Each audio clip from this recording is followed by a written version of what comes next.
प्रयागराज भारत के सबसे पवित्र शहरों में से एक है। इसे गंगा और यमुना नदियों के संगम पर बनाया गया था। प्रयागराज की गिनती सिर्फ भारत ही नहीं बल्कि दुनिया के सबसे पुराने शहरों में होती है। शायद यही वजह है कि प्रयागराज दुनिया भर के यात्रियों के बीच एक पॉपुलर डेस्टिनेशन है। यहाँ हर साल लाखों सैलानी आते हैं। यह भारत के उन कुछ स्थानों में से है जिसे अत्यधिक ऐतिहासिक और धार्मिक महत्व का माना जाता है। इतना ही नहीं, प्रयागराज एक ऐसा शहर है जहाँ कई हैरान कर देने वाले तथ्य भी मौजूद हैं। उदाहरण के तौर पर देश में पहला शक्तिपीठ प्रयागराज में है और यह शहर भारत के पहले प्रधानमंत्री जवाहरलाल नेहरू का पैतृक घर भी है। तो चलिए आज हम आपको इस शहर के बारे में कुछ मज़ेदार बातें बताते हैं जिनके बारे में आपने शायद ही पहले कभी सुना हो। बहुत से लोगों को इस बात की जानकारी है कि यह भारत के पहले प्रधानमंत्री जवाहरलाल नेहरू का पैतृक निवास है, लेकिन क्या आप जानते हैं कि उनका यह नाम भी प्रयागराज शहर की ही देन है। दरअसल नेहरू कश्मीरी ब्राह्मण पंडित मूल रूप से कौल थे, लेकिन उनका घर नदी या नहर के ठीक सामने था, जिसके कारण उन्हें नेहरू कहा जाता था। बाद में पूरी दुनिया ने पंडित जवाहरलाल नेहरू के नाम से ही उन्हें जानना शुरू कर दिया।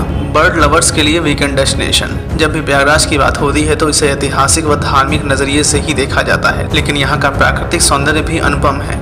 इतना ही नहीं, अगर आपको लगता है कि प्रयागराज में प्राकृतिक सुंदरता के नाम पर केवल नदियाँ हैं तो आप गलत हैं। प्रयागराज और उसके आसपास का क्षेत्र कई खूबसूरत पक्षियों का घर भी है, जो लुप्त प्राय प्रजातियों से लेकर दुर्लभ प्रजातियों तक के हैं। यहाँ जिन प्रमुख पक्षियों को देखा जा सकता है उनमें कबूतर, मोर, बुलबुल, कॉमडक और सॉन्गबर्ड आदि शामिल हैं। प्रधानमंत्रियों का शहर। धार्मिक रूप से एक महत्वपूर्ण स्थान रखने के अलावा प्रयागराज शहर को प्रधानमंत्रियों की भूमि के रूप में भी जाना जाता है। स्वतंत्र भारत के 15 में से 7 प्रधानमंत्री प्रयागराज के थे।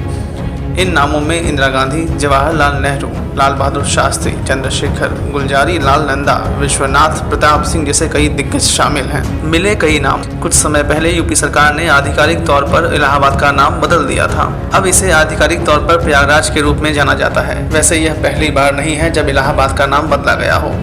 क्या आपको पता है कि इस शहर का नाम कई बार बदला जा चुका है? मूल रूप से महाकाव्य महाभारत के काल में इसे कौशाम्बी के नाम से जाना जाता था। बाद में इस शहर को प्रयाग कहा जाने लगा। वहीं महान मुगल सम्राट अकबर के शासनकाल के दौरान 1584 में इस शहर का नाम इलाहाब या अल्लाह के शहर में बदल दिया गया था, जिसे बाद में इलाहाबाद कहकर पुकारा जाने लगा। इसके बाद साल 2018 में यूपी सरकार ने एक बार फिर से इलाहाबाद का नाम बदलकर प्रयागराज कर दिया। रहस्यमयी हनुमान मंदिर। प्रयागराज में एक सुंदर हनुमान मंदिर भी है जो पूर्ण प्रवाह में होने पर गंगा नदी के पानी में डूब जाता है।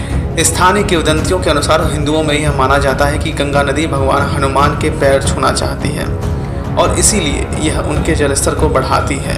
मंदिर शहर का एक महत्वपूर्ण स्थल है जहां हर साल हजारों हिंदू भक्त दर्शन करने आते हैं। यहाँ पर भगवान हनुमान की 20 फीट ऊंची प्रतिमा भी है।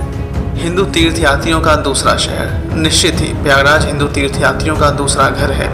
आखिरकार यह वह जगह है जहां 3 पवित्र नदियां मिलती हैं और यह वह स्थल है जहां कई ऋषियों और आध्यात्मिक गुरुओं ने ध्यान किया और मोक्ष को प्राप्त किया। प्रयागराज का उल्लेख महाभारत और रामायण के प्राचीन ग्रंथों में भी मिलता है, इसीलिए यह दुनिया में हिंदुओं के बीच महत्वपूर्ण धार्मिक स्थलों में से एक माना जाता है। हमारे द्वारा दी गई ये जानकारी आपको कैसी लगी हमें ज़रूर बताएं। ऐसी और भी कमाल की बातों के लिए हमें सब्सक्राइब करना न भूलें। वीडियो को खूब शेयर करें। जल्द मिलते हैं। धन्यवाद। यूपी सिटी न्यूज़ जुड़िए उत्तर प्रदेश से।